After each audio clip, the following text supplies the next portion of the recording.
I'm Kathy Staples with the program in focus. Today we're at the Town Center Mall with the Santa Maria Police Chief, Ralph Martin. He's going to be showing a very important film looking at gang violence and what is it to do it to deter that from happening here in our Santa Maria community. Thank you for joining us today. I'm here today with Chief Martin of the Santa Maria Police Department. And Chief, we're just delighted to be with you today. There's some significant things that are happening today. Can you tell us a bit about that? Yeah, we sure can. You know, we've been working on this project for almost a year. And part of the responsibilities of the police department is prevention, intervention, and suppression. And we haven't had the numbers to do a lot of intervention.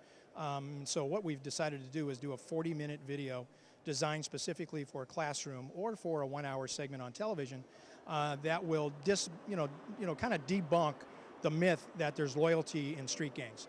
And so we want to get this message out. And so we thought we could get about 50 people to come here. And lo and behold, we had over 400 people that want to come and see this.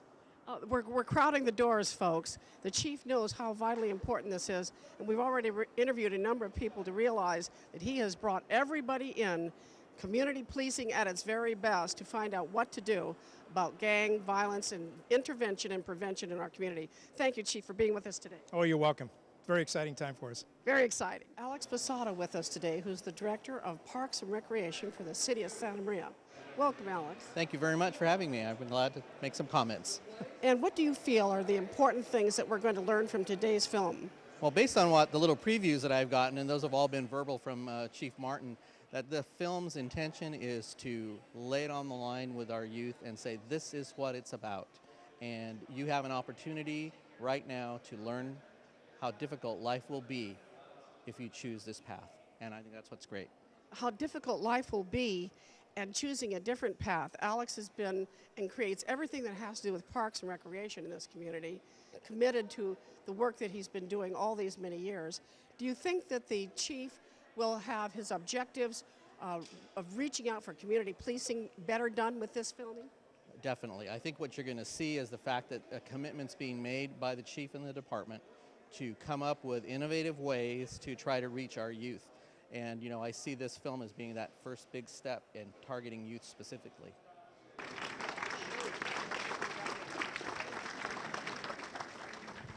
Thank you all for coming. In law enforcement, what we do is prevention, intervention, and suppression. And this video is really going to take the place of the intervention. So we're going to bring everybody up at the end here, so we're remaining in your seats afterwards. But the people that were in this movie displayed a great deal of courage. And many of the people, the anti-gang movie about Santa Maria, it's intentionally designed for the Central Coast. So between Lieutenant Cohen and the rest of the crew, they actually went out and found people that are doing either life in prison or incarcerated for a great deal of time. Because we want this to be shown not just in our classrooms, but from all the way from Napomo, San Luis Obispo, down to Santa Barbara. So what we did was we picked 5 prisoners that are currently in custody. They're going to tell their side of the story. So we know there's no gang members in Santa Barbara, but we actually found one, and so he's in the video. So,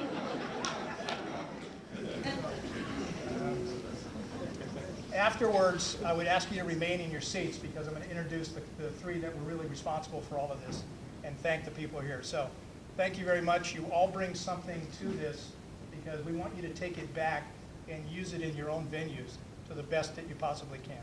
So without further ado, we'll go ahead and start the video. And it's about 40 minutes, designed specifically for classrooms and for a 1-hour presentation.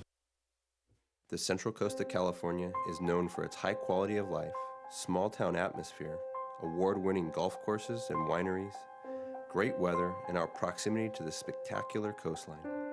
But beneath it all, hiding in the shadows, is a sinister culture that infects our communities. Violent criminal street gangs are no longer a problem unique to big cities. They exist right here among us. They are becoming more organized and bold than ever before. Using manipulation and deception to recruit our youth, these gangs are ruining lives and destroying families.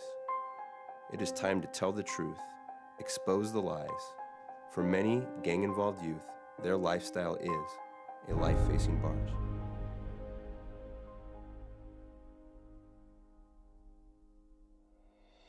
There are over 1,000 documented gang members in the city of Santa Maria. Between late 2009 to 2013, 88% of the murders in the city were gang-related. The disease of street gangs affects both San Luis Obispo and Santa Barbara counties. There are organized criminal street gangs in Paso Robles, Nipomo, Oceano, Guadalupe, Santa Maria, Lompoc, Carpinteria, Goleta, and Santa Barbara. It's time the truth be told. We are all stakeholders in the reduction of gang violence and really gang membership.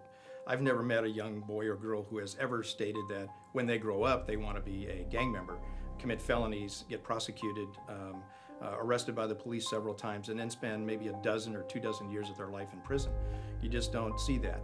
And so what we need to do is to capture these youth when they're young and impressionable. So if we can just prevent one child from joining a gang, then this video and the cost for it was worth every penny. It is our goal through this documentary to raise awareness about the gang problem on the Central Coast. First, you will hear gang members expose the truth about their lifestyle. Then we will help you understand relevant gang laws and show how gang involvement affects families. Lastly, we will emphasize how education can lead to a better future.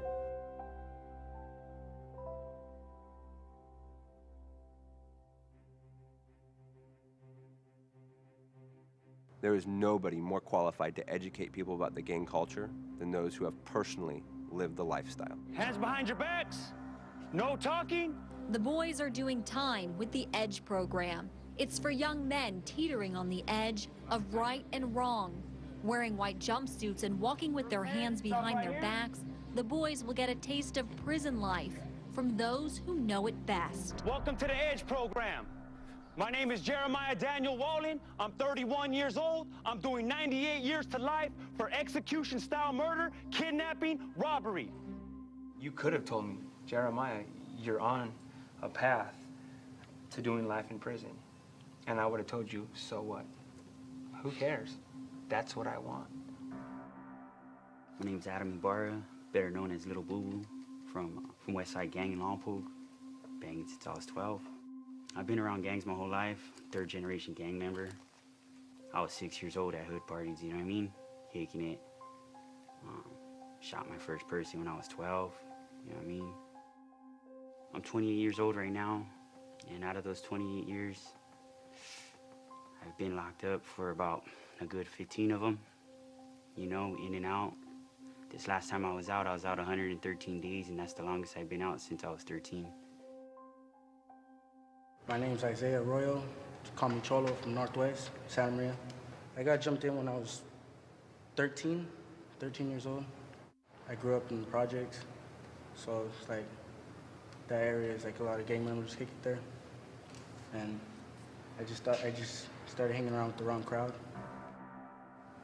Like, they carried themselves like if they were better than everybody, and like, for some reason, like, to me, it seemed like they had all the respect, and like that's what I needed to be. Like, I wanted to be like them. My name is Ronnie Claiborne. Call me Disciple for Nipas Gangsters. I was 12 when I got jumped in. My mom worked out of town like 6 days a week, and my stepdad was Tinker, Jesse Maldonado for Nipas. So her being gone and me being by myself, I was always right there with him, you know, and he always had all the older homies over and their kids and so on and so forth. My charges are carjacking, extortion, home invasion, robbery, gang enhancements, participating in a criminal street gang for the further advancement of criminal street gang. And I was looking at approximately 20 to life. Arthur Nevarez, Isai Familia, Santa Bruta, Santa Barbara. When I was a kid, there wasn't a lot of, I was with my mom, there wasn't a lot of parental supervision, so it was a lot of surviving upon myself, which exposed me to criminal activity. I'm 39 years old. I first got taken into custody at the age of 17. I can't tell you how much I spent in custody. I can only tell you that I've spent about 5 years out of custody since. My name is Jonathan Myers from Santa Maria, from the projects. They used to call me Blanco. I started gangbanging at the age of 12. Just saw my friends, and I saw like older friends. Like I just saw them, like what it got them. I thought like you would be somebody, just beating people up, jumping people, just going with my homies when they would shoot at people, joining a gang. Thought it'd gain you power, respect. Them low-life drug addicts don't care about you, and they're not your friends. Because what type of adult, knowing the consequences, gives kids drugs and guns and watches them throw their whole life away? Just because them idiots threw their life away, they want to see you do the same with yours. Are those the type of people you look up to and want to grow up to be like? No. I hope not. I threw my whole life away supposedly for the hood, and let me tell you what, I didn't get nothing for it but life in prison. And all the homies that were supposed to be there for me, they all forgot about me. If you truly think that there's loyalty in street life, you're in an illusion. You're in a very, very deep, deep illusion. Because at the end of the day, it's every man for himself. What I would tell kids that want to be a gang member and they see all the money and the girls and the fame, it's all a mirage, you know? Your homies don't really care about you. You're in jail, you're sitting there with nothing, no soap, no hygiene, no deodorant, not even some toothpaste to brush your teeth. It all hits you. It's all a mirage, it's fake. They don't really love you, your family loves you. They're the only ones that's really gonna be there when it's all said and done, you know? Loyalty is non-existent in the gang. But active gang members will tell you otherwise. Active gang members use the word loyalty, and these kids feel really attracted to this lifestyle. Oh, wait a minute, there's loyalty here, but there's not. So the truth is that loyalty within the gang world is just a word. It's a word, it's a carrot on a stick. If someone from your neighborhood messes up, or even if it's your brother, a cousin, or your own father, they're gonna send you to take care of them. What you think about that, young man? Are you ready to kill your own family?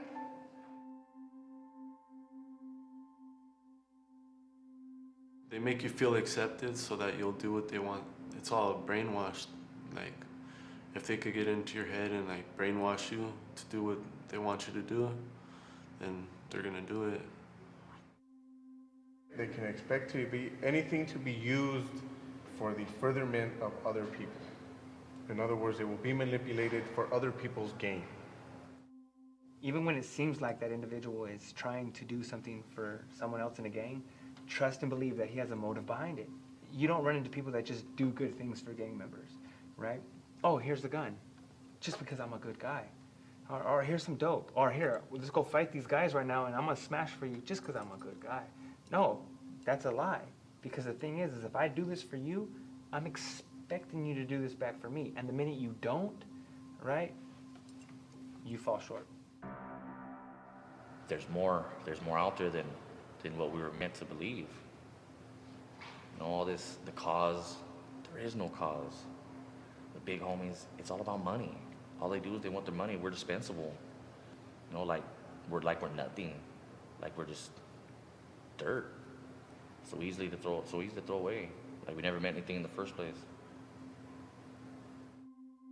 Now that I changed everything, I see that all that was just an illusion. There's no respect. It's just, in the end, it's just the whole lifestyle. You just get used, and it's just a waste of time, and there's no point in it. The entire hierarchy is based on manipulation. It's the only thing that ties this entire organization together. You see, young man, this is the hard reality of what gangs really are. You got kids killing each other, and the people who sent them to do it are supposed to be people who love them and care for them. But let me tell you what, if you're in a gang or hang around with gang members and you think that these fools you call your big homies care about you and love you, well, you're being lied to and you're being misled. Come on now. I know you guys are smarter than that, because if a person really cared for you, they would never have you do something wrong. The reason it works, the reason that they draw you in, because the people that are telling it to you, they don't think they're lying. In their heads, everything that they're telling you is true to them. They actually, at that age in your life, you need something to believe in. You know, you need a cause in life. You need to think, all right, you know, what do I want to do what do I want to be when I grow up? What do I want to do? You know, you see these people that they got money, they got cars. You know, you hear music, you know what I mean? Going down the street with my 9, and you know, and you think that's the cool thing to do, that's the cool thing to be. But in reality, all it does is put you where I am, or dead.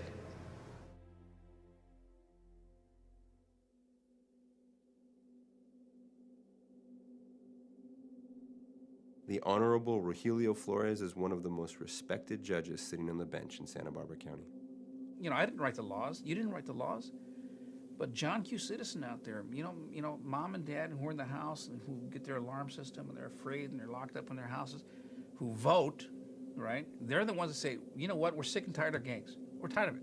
And so we're going to come down with these laws, we want these laws passed to put a stop to the gangs. My name is Ann Bramson. I'm a senior deputy district attorney. I've been here for 14 years, and I currently handle our violent gang offenders. Ann Bramson is the premier gang prosecutor in Santa Barbara County. So many young people, even if they're not in gangs, make split-second decisions, right, that aren't always good. And gang members, you see that repeatedly, over and over again. It's that group mentality. On the case that I'm here for now, me and 3 of my co-defendants, one of us decides that he wants to steal off of a taco truck. So we all do it, drunk, not thinking about the consequences, not thinking about anything. And we're so drunk that we don't even realize that we're being loud. So the owners come out and we all start getting crazy with them. I take off my shirt. I got a big tattoo across my chest. So automatically they're identifying me, and we get into it with them, start throwing a couple punches. At the end, we get caught. The cops come. A couple weeks later, I find out that I'm facing a lot of time. I'm looking at 17 years at the worst for a bag of chips. So often we see a gang member in their early to mid-20s before the light bulb goes on. And it's not until then that they realize they should have made better choices. Some gangs intentionally have juvenile members commit crime because there is a misbelief that they will be punished less since they aren't 18 years old. Good evening, everyone. A 14-year-old is now among those charged with first-degree murder and conspiracy to commit murder with a gang enhancement. Ramon Maldonado Jr. is the 11th person charged by a jury in Santa Maria with the death of Anthony Ibarra. If a 14-year-old's involved in a gang crime that is a serious or violent crime, they will likely be tried in adult court, and it will impact them forever. My name is Michael Scott. I'm presently in private practice here in Santa Maria. I'm also, my specialty is criminal defense. Michael J. Scott enjoys a reputation as one of the most accomplished defense attorneys on the Central Coast. There's no exception for, oh, I'm only 17, so don't send me to prison. All too often, we are sending people who are just turning 18 or 17, and they will go to the youth authority, and then they will go to prison when they hit their 18th birthday. The legal consequences for committing gang crimes in California are severe. If it's a crime involving an allegation of gang conduct, you can expect the sentence to double, triple, end up with a life top. I mean, it is a whole new world out there. So there's gang allegations, which basically is just more punishment. So if you commit like a robbery, for example, you would do 2 years, 3 years, or 5 years in prison. However, if you commit it with a gang member, even if you're not a gang member, you'd add an extra 10 years to that sentence. So the gang sentencing makes a tremendous difference in the amount of time you're gonna do in prison. Whenever you get busted, you may think it's small, like stealing something. They could just say it was for the benefit of a street gang. It could possibly, potentially lead to life, 10 years, 15 years. Yeah, it's not a joke. I can think of an example with a gang member named Derek Bullet Zermino. He felt disrespected by somebody driving down the street, and he threw the beer bottle at the person who had just gotten out of his vehicle. And for that conduct, it's assault with a deadly weapon, even though it's a beer bottle. And he was looking at a maximum of 18 years in state prison as a gang member who committed the assault with the beer bottle. You don't have to actually be a gang member to be charged with a gang allegation. All you have to do is participate in a crime with a gang member. A lot of kids think, oh, I'm just hanging out with them, right? They might be gang members, but I'm not a gang member, and we're just going to a party, or we're just having fun. Well, the way the gang allegations are put together, they don't have to prove that you are a gang member, but if you're associating with known gang members in the commission of a crime, you pick up the gang allegation. We went to the Santa Maria Juvenile Hall and met with Randall Boswell, an ex-gang member from Lompoc, California. I wake up, staff opening our door, and just putting on this jumpsuit, just another day locked up, going to the table, eat breakfast, take our 10 seconds. After that, lock down, clean our room, staff come around, just brush our teeth, and just get ready for school. After that, lock down, usually I work out after school, go back to my room, probably read or sleep until come out for day room, watch some TV, write a letter, some girls and family, you know what I mean? Then lock down, get our snacks, lock down, brush our teeth again. It's the night, it's the day. If you're thinking about banging or claiming a set or hood, it's not worth it. Think about your family, thinking about the stuff that you could miss out on and you can miss out on, like family parties, Christmas, Thanksgiving, all the food, tamales, all that stuff. But most of it, you have to think about yourself. Think about your future, thinking about what you want for yourself and for your family. All it takes is to be in the wrong place at the wrong time. Your life can change in an instant. Joseph De Leon was a hardcore Northwest gang member, and we went to go, well, the lady that was with us went to give him a ride, and when we were leaving the house, we got pulled over by the cops and got in a high-speed chase, and he ended up shooting at the police 3 times. And I got arrested for 5 counts of attempted murder, 5 counts of drive-by, 5 counts of shooting from a vehicle, and possession of methamphetamine. I was looking at life in prison. Looks like the back rear passenger is trying to... He just shot at fire. Firing at him. He's firing at me. Shots fired. Natural and probable consequences says that if you start out to commit a simple crime, petty theft, a simple battery, a misdemeanor, and in the course of that crime, a more serious crime is committed by one of your companions, then you could be liable for that more serious crime, up to and including murder. A good example, fairly recent, in the last few years, there was a homicide in Guadalupe, and a Santa Maria gang member was in Guadalupe to visit friends and family. He went to a convenience store there, and Guadalupe gang members happened to see him in the neighborhood. They confronted him and challenged him to fight. And in the course of that, one of the young men who surrounded him had a knife, unbeknownst to his companions, and stabbed the gentleman to death. He died. All of those people, not just the person with a knife, were charged with first-degree murder. Gang members face many difficulties when they enter the courtroom. The gang allegation from a defense perspective is devastating for a number of reasons. One, when you're picking juries, juries don't like gangs. Have you ever tried to convince 12 people that you're a good guy, but you can't think of nothing to say about yourself? You know what I mean? I couldn't, there's nothing that I could do to show that I was living a positive, productive life in society. Second issue from a defense perspective is all those little things you did as a kid. I guarantee you, the gang expert for the prosecution is going to get on the stand, and every time you got in trouble, or even didn't get in trouble, but were with somebody who did get in trouble, they're going to recite all those instances to that jury, and you're going to look bad to that jury. So from a defense perspective, they're very difficult to defend because the prosecution can introduce all this evidence that doesn't come in a non-gang case, and it works to the detriment. And it makes it tougher to defend gang crimes and individuals charged with gang crimes. It's crazy nowadays because if you do something that's gang-related, automatically the law is gonna be on you, and there's really no way around it.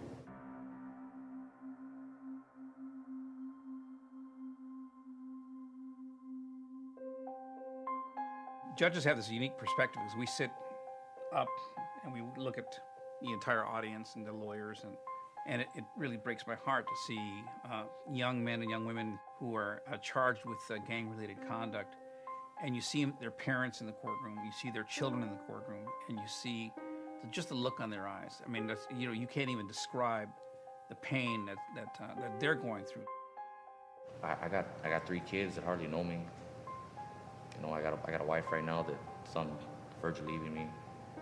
You know, because I mean, how can I expect her to go through this? They didn't do anything wrong. What did my kids do wrong? What did my kids do to deserve not to have a father? First and foremost, the biggest thing that I missed out on is my kids. My kids. At the end of the day, I have 3 children. Jacob Carly Santino, love him to death. Never watched Santino soccer game. You know, he came up the other day and he had his soccer uniform on. So never get to see him play a soccer game. You know, never be at another birthday, never be at a graduation, never get to send them on their way to college, and just watch them become the beautiful people that they're going to become. Santino Raul Aguilera, and I'm 8 years old. My dad's name is Jeremy Wallen. The worst part is that he's in jail, and I don't get to see him that much. I would pray that he would get out, and when I grown up, then he would really get out, so next time I see him, that it won't be so hard. It's just gonna be me and him.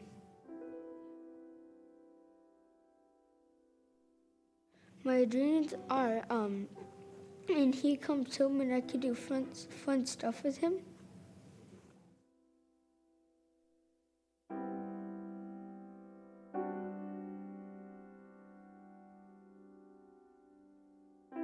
Was it worth it?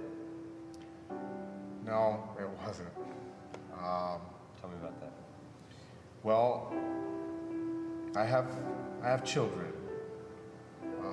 When I left this last time, my son was 4, my twins were 3. I've missed out on everything, even waking up with them in the same bed. You leave behind children when you go to prison. When a person is killed, he or she leaves behind their parents often, their brothers, their sisters, their loved ones, and all of those people have tremendous emotional damage. People convicted in the 2010 murder of 15-year-old Destiny Myers will be going away for life. Let's get you up to speed on this. Rhonda Wistow and her son Frank York were found guilty of first-degree murder, conspiracy to commit murder, kidnapping, and torture. They were sentenced today to life in prison without the possibility of parole. Destiny's beaten and burned body was found in a shallow grave near Santa Margarita in September of 2010. Destiny was a very high-strung child. Destiny had a mind of her own. She got caught up in a world that she didn't know how to get out of, and she was on the streets, and she always told me, "Grandma, my homie's got my back. Nothing's ever gonna happen to me." That was one of her key things to Grandma. "It's okay, Grandma, it's okay, I'm gonna be okay." Obviously, it hasn't been okay. It wasn't okay. It's devastated our family, it's destroyed our family. Ultimately, you're not invincible, and you're gonna die if you don't stop doing what you're doing. And I think that's the part that we've had to learn so hard, is the fact that you don't stop. We lost our precious 15-year-old granddaughter, daughter, friend to so many people, little girl. She was just a baby, and they took her from us. These gangs took her from us. Reputation is absolutely important amongst gang members. Gang members will go as far as to take a life of another individual in order to protect that reputation. Pues yo precisamente el día 10 de diciembre, que fue el último día que pues tuvimos en reunión, el día de mi cumpleaños. Lo que se me extrañó que él casi nunca se arrimaba para retratarse con nosotros. Estaba con nosotros en los bares, pero... Y ese día se arrimó él a retratarse conmigo.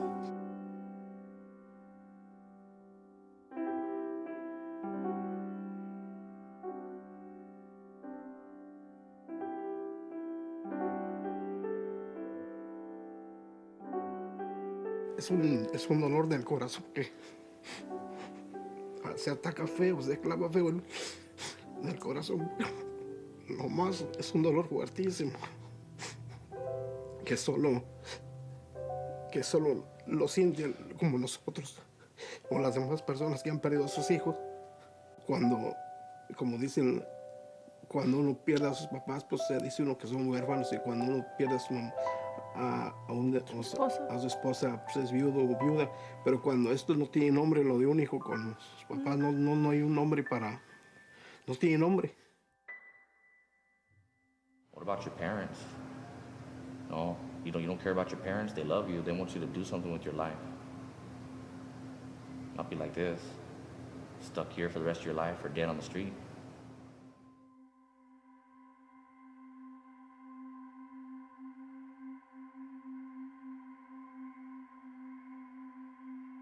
A lot of the kids that I grew up with that joined the gang, they had a lot of potential, but it's just the lifestyle that we live, it all goes to waste.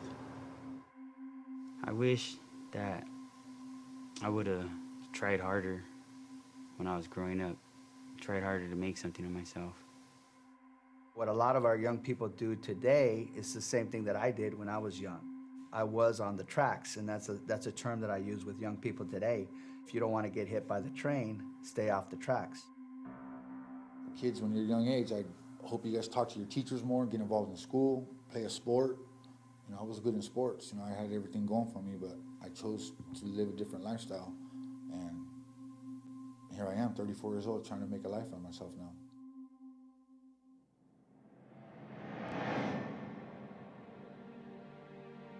I could have gone to college and became a lawyer, doctor, whatever, cop, fireman, anything I wanted to become. I had the potential to do whatever I wanted to do. But I threw all that away just because I wanted to be in a gang.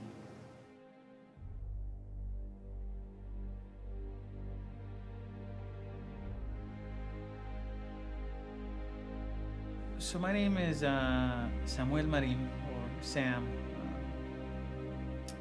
I had a difficult childhood, but I was able to ultimately learn from my mistakes. Sam moved to Santa Maria when he was 11 years old. His parents had just split up, and his father had just been sent back to prison. After the interview, he took us out to his old neighborhood to show us where he grew up. In that neighborhood, we were exposed to drugs, alcohol, violence, and unfortunately, that's where I learned some of my behaviors, my self-destructive behaviors. Without the supervision of his parents, Sam started associating with the Northwest Gang and eventually was jumped in at the age of 15. I was arrested for being under the influence in public. I was arrested for petty theft, stealing a few things. I eventually hung out with my siblings' friends who enticed me to drive a stolen car.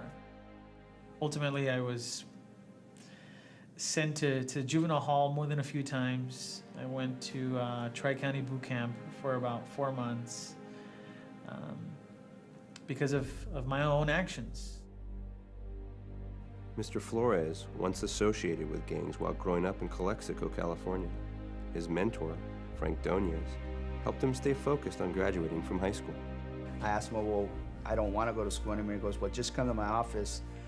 And to this day, I can't tell you what he told me. I can't tell you what the magic words were, what inspired me, but it kept me in school. And then I was able to graduate from high school. And then I joined the military service. I joined the United States Navy. And a lot of that motivation to join was to get further away from some of these things that were trying to draw me back in. The mentor in my life, he served like a father figure that I didn't have. At the age of about 11, my father was gone, and this was a male in my life that encouraged me. He didn't judge me. He didn't judge me in a harsh way. He was there for me when I needed it. It is very important that students find mentors, whether it be a peer, counselor, coach, or even a teacher. A lot of times we can understand these kids better than the parents, because oftentimes the parents don't understand the education system. They don't understand what they're going through. And I think it's vital that a student seeks an adult at the school that can be that go-to person. Education is going to be the hope that's going to get them out of this circle that they've been born into, many of them. It's going to provide them with a way out. Many of them don't feel like there is a way out. They feel like this is it. This is what's normal. They conform to the lifestyle of poverty. A way to not make yourself such a prime target for gangs would be to get involved with school activities, obviously to do well in school. A lot of what happens when you do that is you're no longer the type of student that gangs are looking for.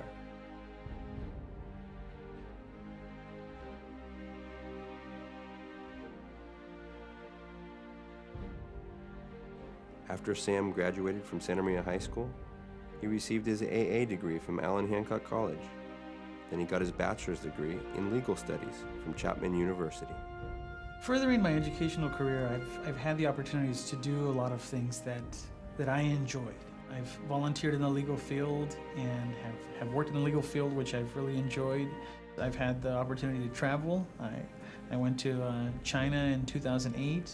Education has helped me see that there's a better future with the more education you obtain and a higher income throughout the rest of your life. And that's why I'm in the process of earning my paralegal degree.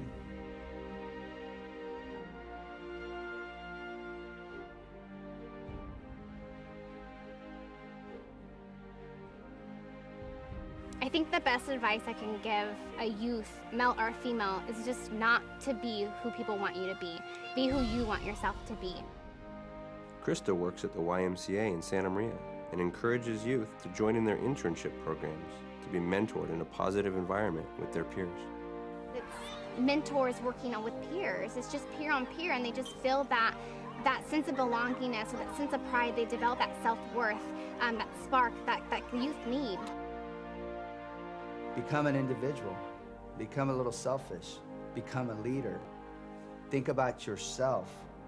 Because as much as you think that gang's gonna be there for you, in your darkest hour, there's not gonna be nobody there to support you. That's the sad truth about it. If you're in trouble and you want help, all you have to say is, I need help.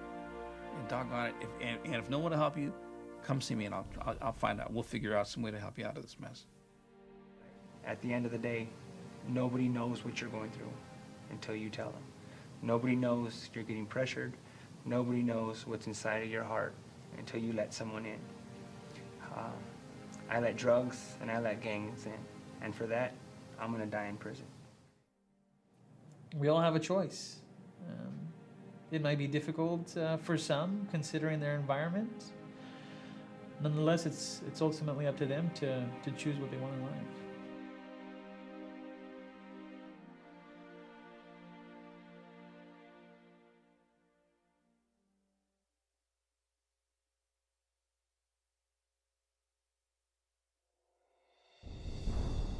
Focus on you, do you, and just think before you act. Think about the consequences.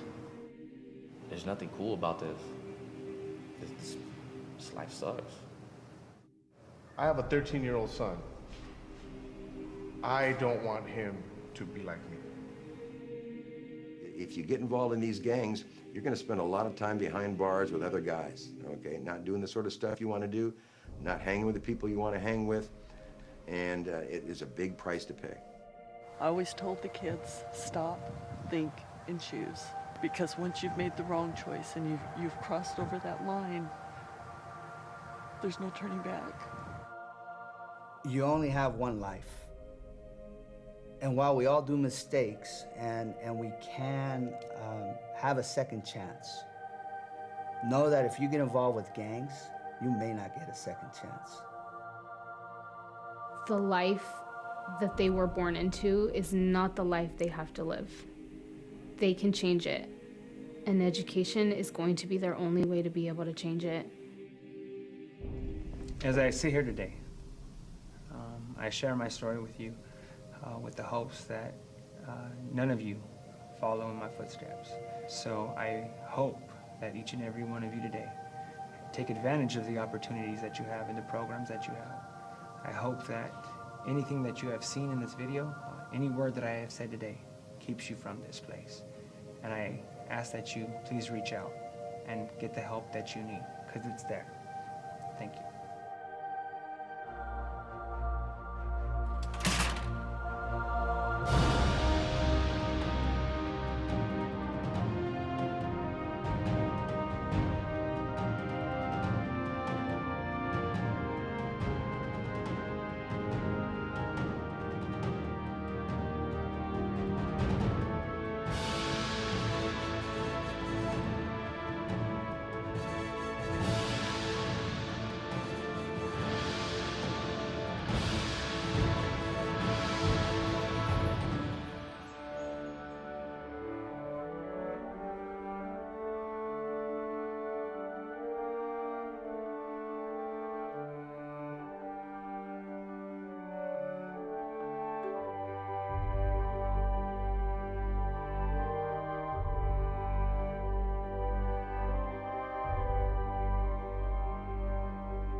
This is Kathy Staples. I'm with Pastor Rick Bloom of Pacific Christian Church. What did you think, Pastor?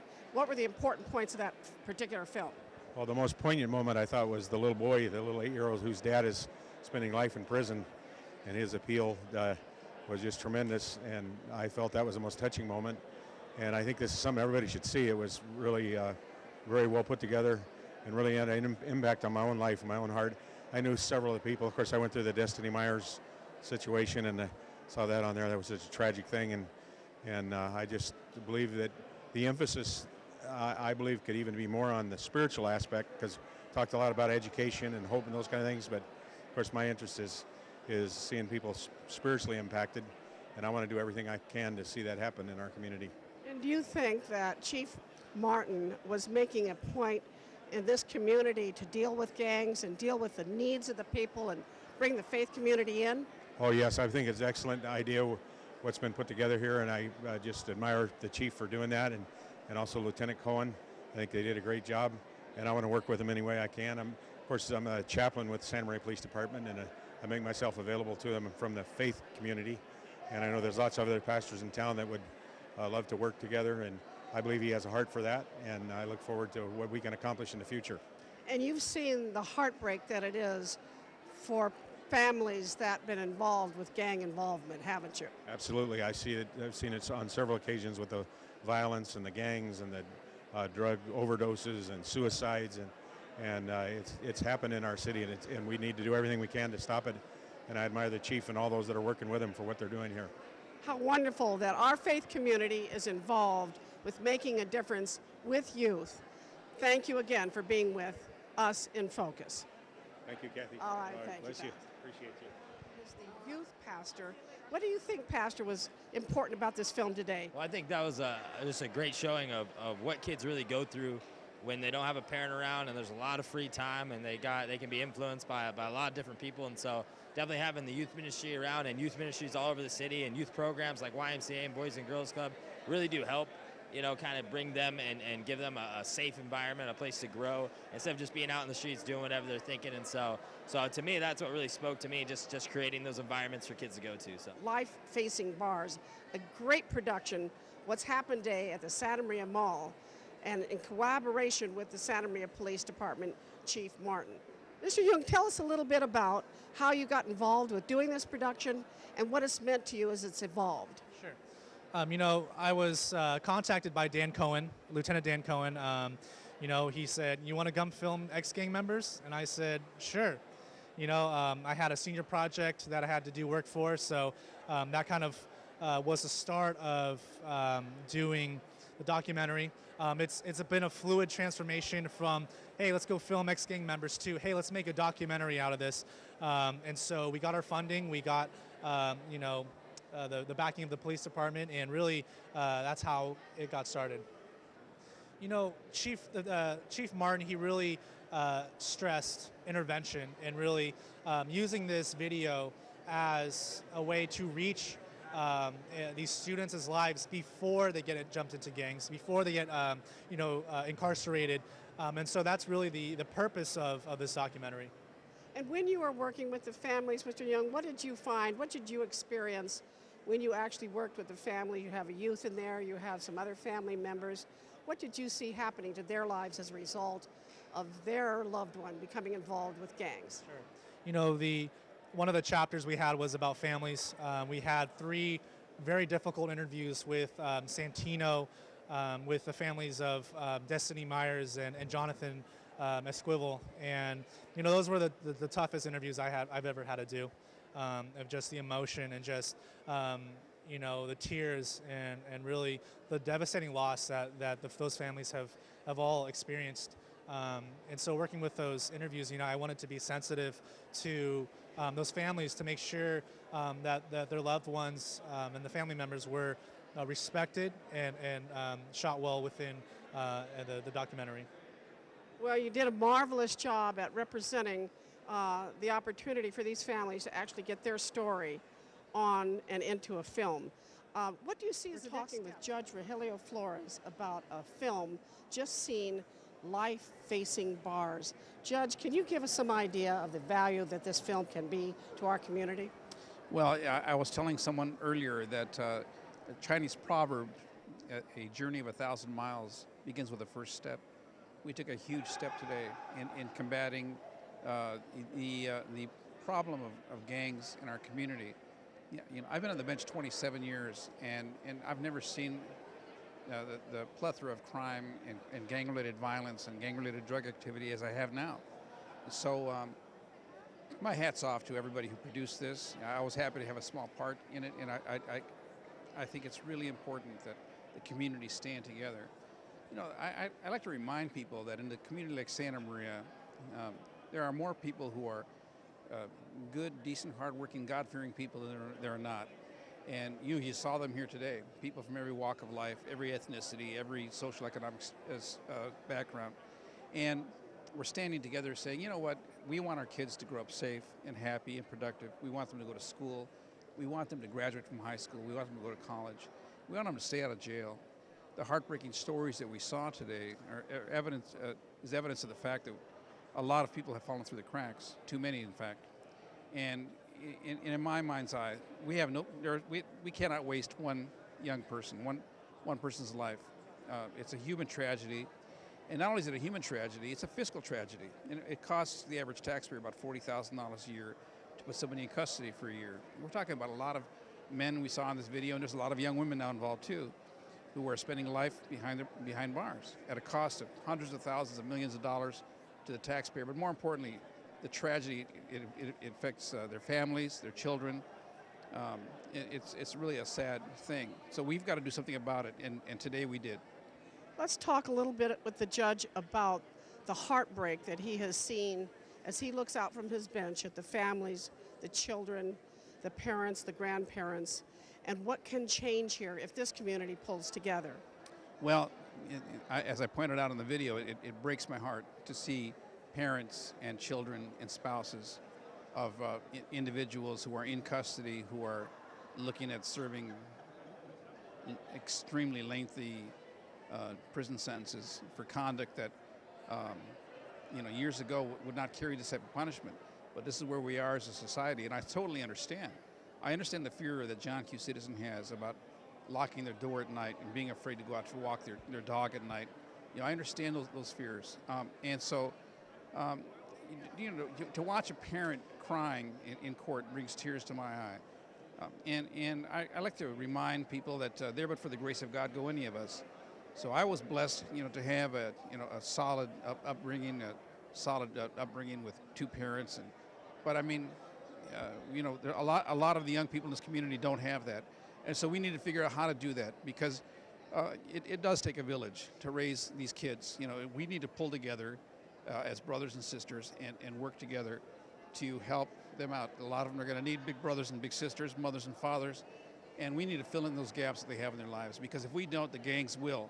And that's what's happening. You know, gang membership, a lot of it is directly attributable to the fact that young people are looking for guidance and leadership, and they're looking for love and looking for respect, or so-called respect. And so they think that the gangs are where they're going to get that, and it's just the opposite. It's really a lie.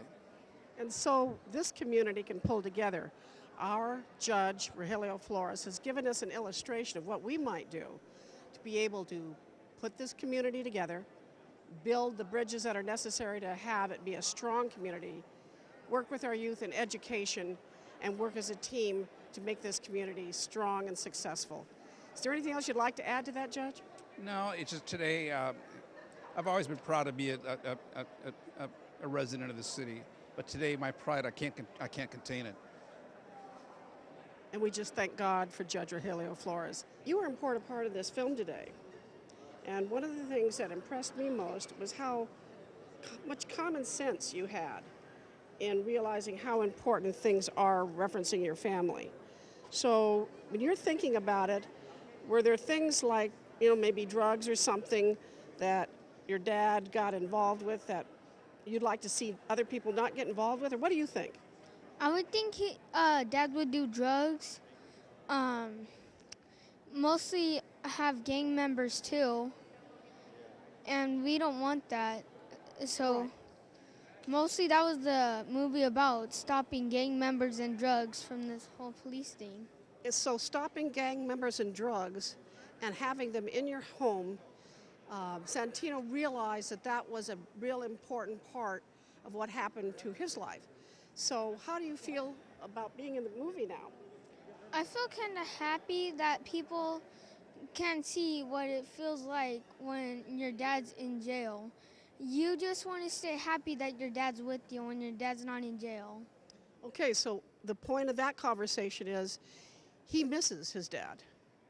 And so for all the daddies out there that have been involved with gangs and with drugs, you need to hear it from perhaps your son that would say, Dad, don't go there, don't do that. And I was happy too that you did the movie today, because Santino really made us realize how important our children are. And would you think that there might be something else that could help other boys out there that maybe are getting involved with gangs? Just stop it, trying to leave, do something else. Do something with your dad, your mom, or your son. And ask your mom or dad for help if they need help. Yeah. Right? Well, thank you so much for letting me talk with you today. You did a wonderful job. Can I talk to your mom a little bit now, too? Yeah. Okay. What a wonderful opportunity this film brought for this community to open their eyes about how much gangs are hurting our families. So they're very brave of you, and very brave of your son and your husband to share these difficult things with other people so they don't make the same mistakes. So when you participated in that, did you find that it was difficult to do, that there were things that you had wanted to get out there for other people to have a different life experience? It was a difficult decision, just because I didn't want my son to be in such a vulnerable state for everybody to see. And not only that, I knew it was going to be shown in the schools, and there's a lot of judgmental people, so people judge him and me. And I think that's what made it difficult. But overall, we just decided that it was just one of those things we had to rise above and either be it, you know, when you say you either talk about it or be about it. So we really just had to be about it. And what an important thing to say, because in fact, this movie is going to change the lives of other people. So it took real courage to do what you did. And I think that's what you will find people realizing when they watch the film. Are there any things that, for a wife, that you might think were important for other women to know that could maybe help not go down the same path? I would say the thing would be, very much, you know, that you're going to have problems throughout your life. You're going to have your children watching, and you are your children's example. So they're going to mimic everything you do, everything you say. And you can either rise above the occasion, or you can fall and stumble and get into drugs and alcohol, and your children are just going to repeat that path. So you either rise above the occasion or you don't, and it's up to you to raise your children that way. And you never want to make them, you never want to do anything that's going to keep you from your children. It's all about making good decisions so that they have a parent at the end of the day. What a loving mom that was to say what she just said, referencing her children. Never do anything that's going to separate you from your children. And as the other women out there that are watching you today, any last thing you think would be helpful to them in their lives that could be different? I would say it's all about communication, talking. It's so simple as something like that. A lot of people say, oh, I got this problem, and we got this problem, and this one, but then they don't want to talk about it, or they don't want to look for help because they don't want to show anybody that they have issues. But it's just as simple as talking and either asking for help or looking for help, and communication goes such a long ways. It's amazing how many problems can be solved just by talking and people helping each other out. It's just the little things as simple as a phone call, helping one another, letting somebody know you're thinking of them. You just don't know what somebody else is going through. So this is a woman with a kind heart who says, reach out, communicate, do what you can do for your family and for other women and friends. We always pray before meals, when we go on a trip, if someone's spending the night somewhere. It's such a big deal. You have to have hope, or you have to have something to look forward to, because you just can't do life on your own. They say it takes a village to raise a child, but it really takes a village just to exist, it's just my belief that you just can't do it without God. So if you don't have God, you're not really gonna get anywhere. But that's just my opinion. And you're an important person to be a part of this as we're going out into the community to try to build stronger resources for each and every family and each and every youth to keep them out of gangs. There are resources. There really are. It's just a matter of finding them. And if it's not asking a friend, it's asking the school for help. If it's not asking the school, it's going to a courthouse and asking what do they have. If it's not that, it's calling the police department. Okay, my child needs help with this. What resources do you have? And there are programs, but it's just a matter of, are you willing to take that time on that Saturday and skip whatever football game or basketball game is on and take your child to the program? Or are you willing to talk to your child about it and make them go? They don't need another friend. They need a parent. Yeah, they need a parent. So, it sounds like it's being harsh, but you know what? When they're older and they're doing well, then you're going to be thankful you did. But if you just miss it or don't do it because you don't want to cause a problem in the house, then you're not doing your job. Then you're not doing your job. Okay, Mom and Dad, you've heard it straight. And we've got forward now. We know where we're headed. Thank you so much. Can you tell us a little bit about some of the things that were distressing in your family household throughout these years before your stepfather went to jail? Mm-hmm. It was really hard. We had a lot of problems. There was a lot of arguing and stuff, but he was still there, to help talk to us. He was still there to watch us and make sure that we got our homework done, things like that. He was still a father to us. And it's important to remember that everybody needs a good dad. And Angela, how old are you now? I'm 14. So I was just talking with his mother, and we were just saying what strength it takes for a young man like Angelo to come through to this side where he's going to be making a positive difference for his community. Anything else you'd like to just kind of help other teens with as they're coming up against gang involvement? I would just say, there is help out there, if you need it. There are people to talk to. There are, camps you could go to, teachers you could talk to, things and stuff. Gangs aren't the way to go. You can get involved in sports, basketball, write music if that's what you like to do. There are other ways out. So get involved.